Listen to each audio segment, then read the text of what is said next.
Is defensive line coach Gerald Chatman leaving the Florida Gators?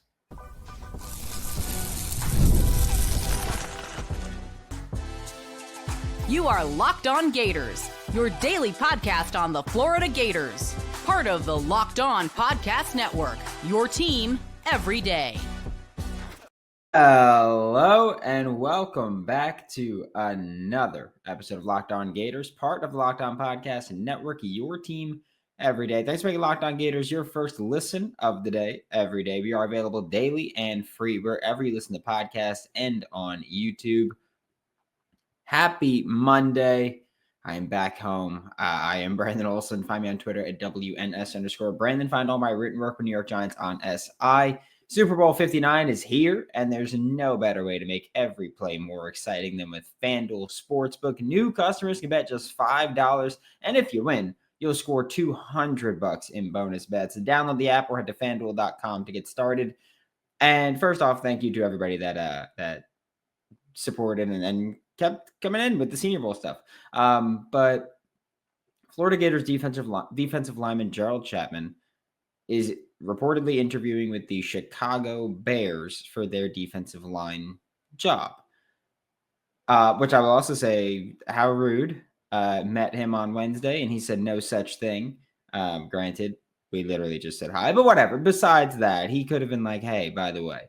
But I will say that Gerald Chatman is set to interview with the Chicago Bears for their vacant defensive line job. And of course, this is a new coaching staff, whole roster turnover there. I don't think there's much that the Florida Gators could do to convince him to stay. And I don't mean that as in, oh, he's leaving.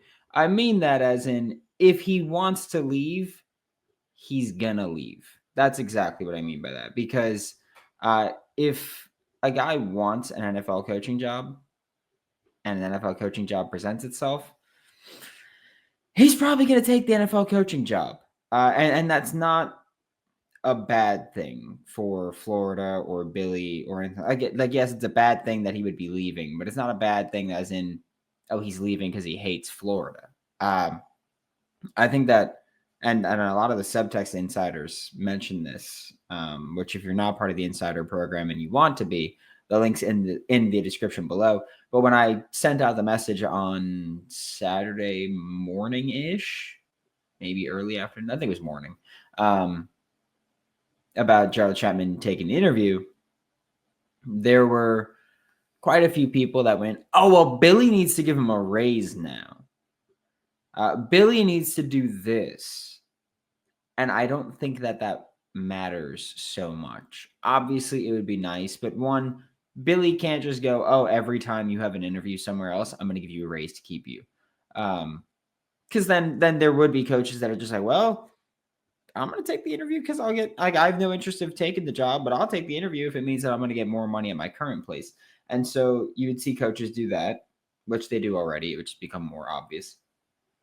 But also, one of the biggest reasons that we've seen a lot of college coaches go to the NFL is that it's right now, in my opinion, and I think in the opinion of many, it's a better job to work in the NFL right now. Because right now, as a college coach, you've got to spend hours and hours and hours every day, week, month, year recruiting and scouting those players as well, and then recruiting them and developing the relationship. And even if you get them to commit, there's still a very decent chance that they're going to flip, especially in the NIL era. And also, let's be honest, as a college coach, every year, everything is changing, and that's got to be incredibly frustrating, right? Every year it's, oh, players can get paid now. And, oh, we're adding a COVID year eligibility if you were in college in 2020. And, oh, if you went to JUCO, now you get more eligibility. And, oh, roster limits are changing now. So that's going on as well. It seems like every year there's been some kind of drastic change to just being a college football program. And so if Gerald Chatman interviews for a defensive line job with the Bears and gets it, it wouldn't shock me if he took the job. in my opinion, it's a better job. We just saw Georgia Tech's DC leave to become a linebackers coach of the Ravens. That was on Saturday or Sunday. Like, he left to become a linebackers coach. He left a DC job to do it. Jeff Hafley, the Boston College head coach from not in 2023, he left to become the Packers DC. Like guys are leaving college jobs for demotions at the NFL level, but there's significantly less pressure, significantly less to do. Like, you've got way more free time. You get to have a life. And Coach Chatman has, if I'm not mistaken, 4 kids. And so, like, he gets to spend more time with them. It's easy to see why someone would want to go to the NFL. That's very easy. Right? Now, I don't think anybody should fault him, by the way. And I say all this just to say, even if Billy says, hey, I'll give you a raise, hey, I'll do this, a lot of times when guys are thinking NFL, if the NFL opportunity comes up, they're going to do it. And Gerald Chatman's done it before.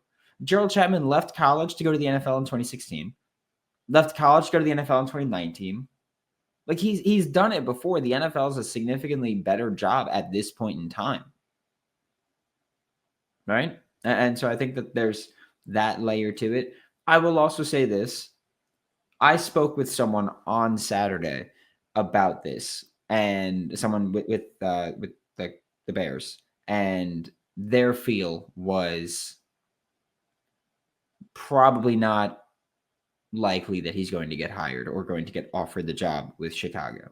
Not about, he's not good enough for this or anything, but oftentimes you see guys hire coaches that they worked on staff with or that they have a somewhat direct connection with.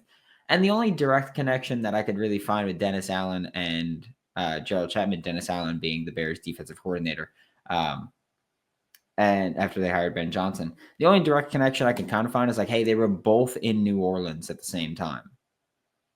And that's kind of it. When Chatman was at Tulane, Dennis Allen was with the Saints. And so the only real connection they have is they were in New Orleans at the same time.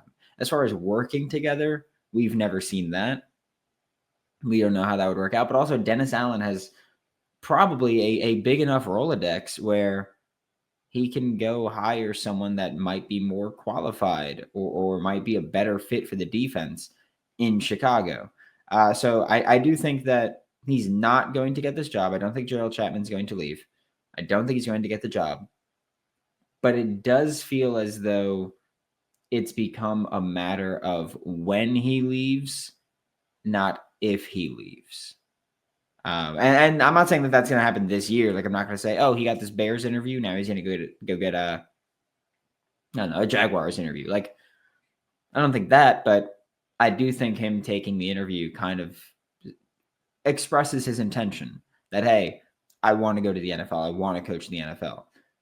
And also, I will say, if he gets the Bears job, if he does end up getting it, he'd be coaching Javon Dexter. So at least there'd still be a Florida connection there. But yeah, I do think that with Gerald Chatman, who, by the way, has a great reputation amongst coaches that I've spoken to, I do think that a lot of them are like, well, he's going to be in the NFL sooner or later. They have a lot of expectations for him just as a defensive line coach. He's got a great reputation. So it wouldn't shock me if the interviews kept on coming, especially if the defensive line if the defensive line this year for Florida plays how they played at the end of last year. NFL teams are going to come calling quickly, and other college programs are going to come calling and say, hey, did you want to be a DC? We'll give you that promotion for however long we can have you. Like that stuff would happen with Gerald Chatman if they have another good year. We are going to talk about, though, what would happen with the Florida Gators if Gerald Chatman left when we get back with Locked On Gators. Super Bowl 59 is here. Luka Doncic is a Los Angeles Laker. Times are crazy. But we got the Super Bowl this week. 1 game, 2 teams, endless possibilities. And there's no better way to make every play more exciting than with FanDuel Sportsbook. Whether it's predicting the first touchdown, calling the MVP, betting on the coin toss, how long the national anthem is, whatever it is. FanDuel makes it easy to get in on the action. With live betting all game long, you can adjust your bets as the game unfolds and feel the thrill from kickoff to the final whistle. Download the app or head to FanDuel.com to get started. Bet just $5. And if you win, you'll get $200 in bonus bets. That's FanDuel.com. Bet with FanDuel, official partner of Super Bowl 59. Thanks for making Locked On Gators your first listen of the day. Every day we are available daily and free wherever it's in the podcast and on YouTube. And again, I don't think that Gerald Chatman would leave the Florida Gators. Or I don't think that he's going to leave the Florida Gators. I think he would if he got offered the job, but I don't think he's going to get offered the job. And again, if Gerald Chatman were to leave, which again, not expected, I think that there'd be a couple of layers here. Obviously, roster-wise, you would have to look at what the Florida Gators defensive linemen do, right?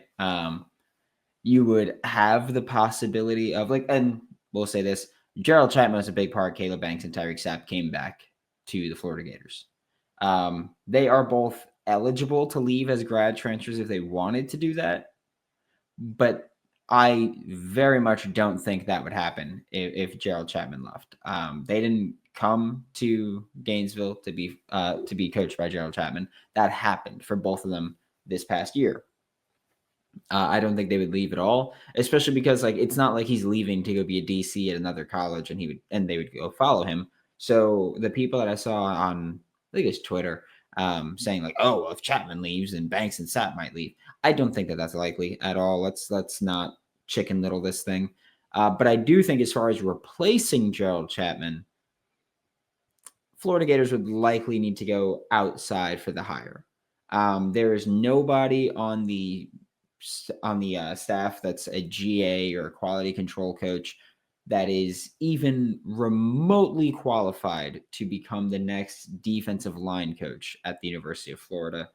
And I know I just said remotely that they're not even remotely qualified. And so I know that there's going to be people that are in the comments snickering to themselves. They're just like, I'm going to bring up a comment about Austin Armstrong or Patrick Toney or Vinny Cincinnati or all these things. Which fair, but different situations as well. So I don't think there's anybody that has even position coach experience that could step in and be a D-line coach.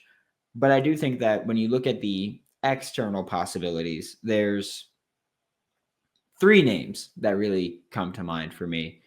And one is a guy that we know Billy Napier interviewed with, and we know Billy Napier spoke with a while back about a potential co-DC job, and that would be Kansas City Chiefs defensive line coach Joe Cullen. He would be a name that I think would be a massive long shot, and I can actively say I don't think it would happen unless it came with a DC or co-DC tag, and how many co-DCs can you have, really, right? So I don't think it would happen. We'll say that about Joe Cullen, but if Gerald Chatman were to leave and you don't at least make a call to Joe Cullen, that would be a failure there. Another name that came to mind immediately would be Coach James, where he was with the Giants, or he was with the Gators for a year or two. I think, a year or two under Napier. Then he left. And also, we will say this even before we get to that. When Sean Spencer got fired, Callie James was a name that we spoke about as potentially replacing Sean Spencer as the defensive line coach.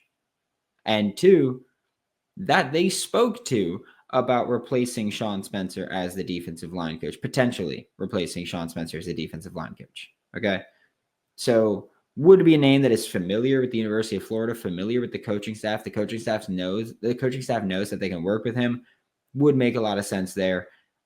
He has since gone to go to Jackson State, and then he's now at Georgia Southern or Georgia State as their D-line coach. So he's actually got some on-field position coach experience now. And so maybe that would be a name to revisit. And I mean, if you need proof that they think highly of him, when Sean Spencer and Corey Raymond both got fired, two coaches got essentially promoted for that time being to handle interviews.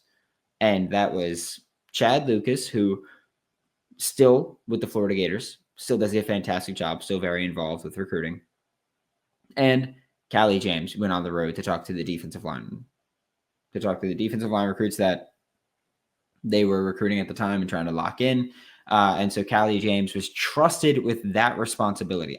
To me personally, when a coach vacancy opens up and you see Napier put a guy like Callie James or a guy like Chad Lucas on the trail, to me, that's a great indicator that Billy Napier really trusts this guy and that Billy Napier has high expectations for this guy in the future. Let him get more recruiting experience. You're trusting them to go out and represent the University of Florida. And so Callie James might be the most likely name to replace Gerald Chatman if he were to leave. And honestly, let's talk about this conversation as well. Let's say that Gerald Chatman leaves after 2025. That would mean that Callie James has another year of defensive line coaching experience, and Napier would be able to dial that one up if he needs it. So Callie James would be a name to watch as well. And another name that I'm going to bring up that I hope wouldn't happen, and I don't think is likely, but I would mention William Peagler there. William Peagler may be a familiar name to Florida Gators fans because when Billy Napier got hired, William Peagler was part of that first official coaching staff as the tight ends coach. Okay. William Peagler, prior to being a tight ends coach for the Florida Gators, was the running backs coach at Michigan State. Okay. He got hired at these spots mostly because of his recruiting reputation.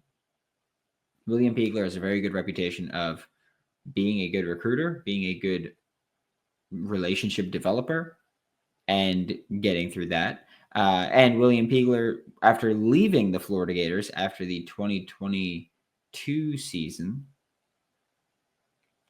after the 2022 season, William Peagler left to go be an assistant defensive line coach with the Arizona Cardinals.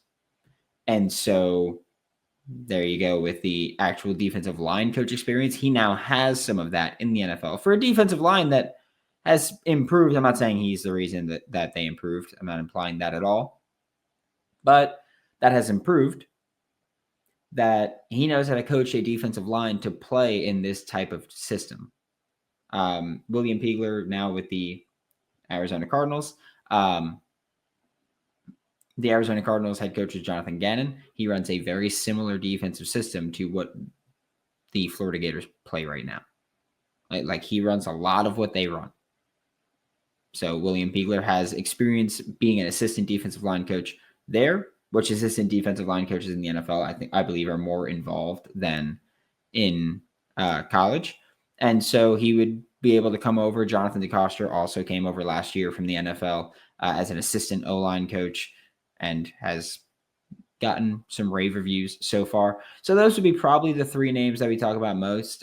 Joe Cullen, Callie James, and William Peagler would just be the guys that I think you have to at least in this preliminary hypothetical,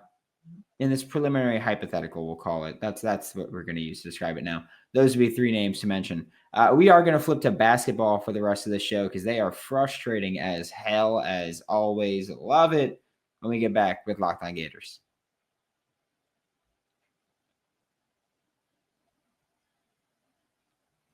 Thanks for making Locked On Gators your first listen of the day every day. We are available daily and free wherever you listen to podcasts and on YouTube. To wrap up today's show, we are talking about the Florida Gators basketball team that I was talking to someone during the game about this, where it was clear from the beginning of the season that this team was very good, but was going to have some very frustrating losses, right?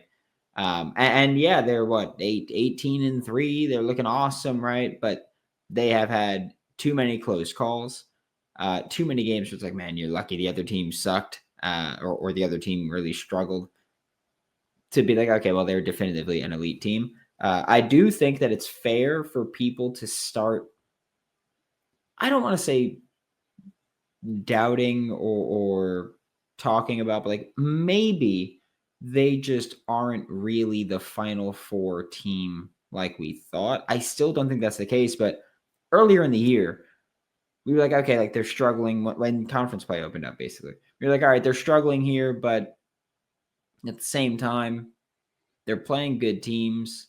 They're not usually getting blown out. And it's happening early enough in the season where you can probably adjust and figure things out. But that was a month ago. And now you're still having those moments and those games where it's like, hey, you're not playing the quality of basketball that we know you're capable of playing. And so then it becomes, well, will you ever put it together for a long enough stretch, through a tight enough stretch, to be able to actually maximize your potential that you have at the University of Florida? We'll see there. You still got to tighten up. And again, we're hoping that now with at least Todd Golden's off-court allegations situation settled up, maybe that'll help everybody focus a bit more on this. But this was the typical Florida Gators struggling performance that we've seen before. This was just maybe one of the worst of it. You lost to the Tennessee Volunteers 64-40 or 64-44. You still are up in the point differential over them, so eat it. But far too often we've seen guys this season not show up for games, and we've talked about this a lot. Where it's like, oh well, this game Walter Clayton Jr. played horribly. This game Elijah Martin shot horribly. This game, this guy shot horribly. And it happened far too often for, oh, this game, this guy's not here. And against the Tennessee Volunteers, it happened to everyone. You look at Alex Condon shot 1 for 6. I'm not going to dunk on Ruben Chinilu or Will Richard for their shooting percentages because they only attempted 2 field goals. But Alex Condon shot 1 for 6. Walter Clayton shot 3 for 13. Elijah Martin shot 2 for 12. Thomas Huck shot 1 for 6. Denzel Aberdeen shot 1 for 6. And then you look at their 3-point shooting. Walter Clayton 2 for 9. Elijah Martin 2 for 9. Thomas Huck and Denzel Aberdeen 0 for 3. It was bad. It was ugly. It was just poor basketball, right? Like you can't go out there and shoot 15% from 3 and shoot 25% from the field and go, oh yeah, we're going to be competitive. You can't. That's just ridiculous to say. Will Richard, I would like to see him just be a bit more aggressive at times. I feel like we've seen this happen quite a bit where it feels like there's games where he just isn't aggressively or isn't even actively looking to score. And that's pretty frustrating at times.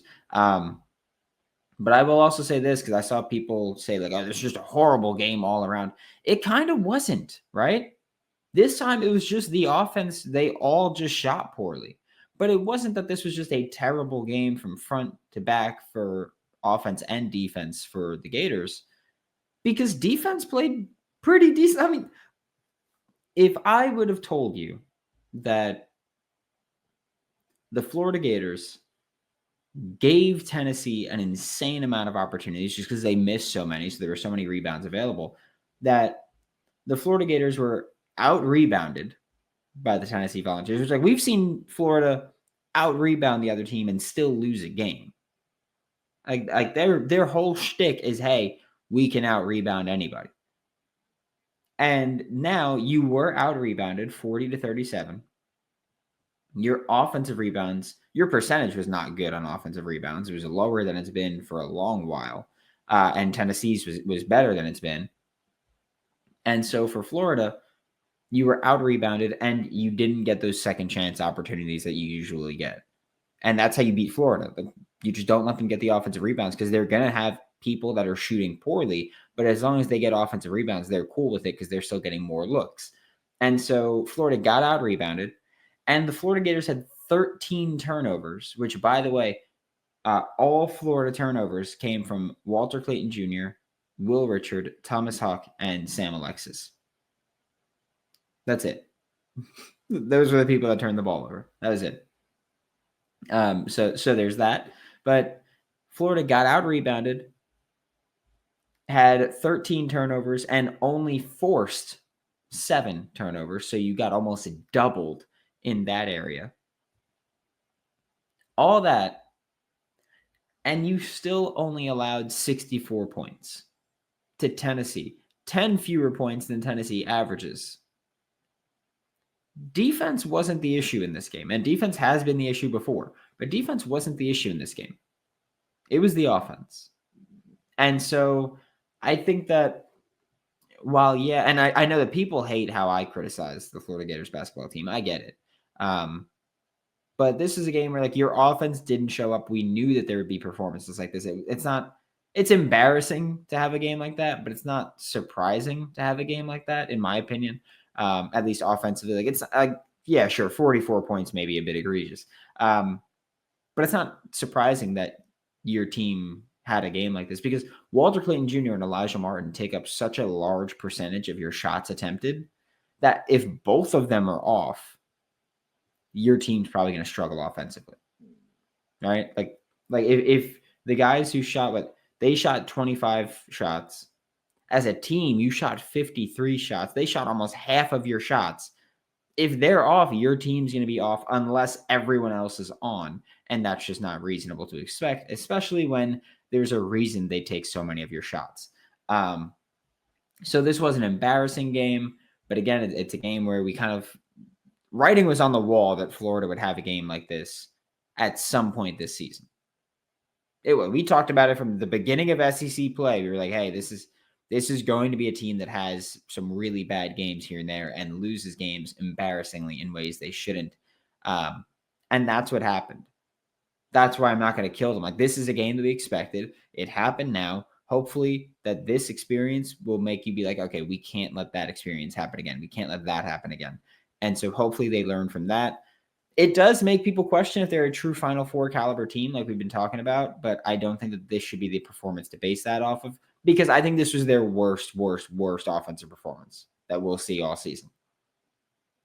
So I don't think that that's a game where you should go, oh, like that's what they're going to do. I don't think it's fair. I do think that you can walk away and say, hey, the defense played pretty well. Held Tennessee to 10 points fewer than average. Partially, sure, because they didn't have their point guard. Zakai Ziegler didn't play. But also, you gave them every opportunity to blow you out of the water. They did blow you out of the water, but they still only scored 64. And I think that's something for Florida Gators fans. You can hang your hat on the defense playing well. Thanks for making Locked On Gators your first listen of the day. Every day we are available daily and free wherever in the podcast and on YouTube. We'll be back tomorrow. Talk more Florida Gators football. For Locked On Gators, I'm Brandon Olsen. Don't forget to follow me on Twitter at WNS_Brandon. Find all my written work for New York Giants on SI, and I'll see you all next time.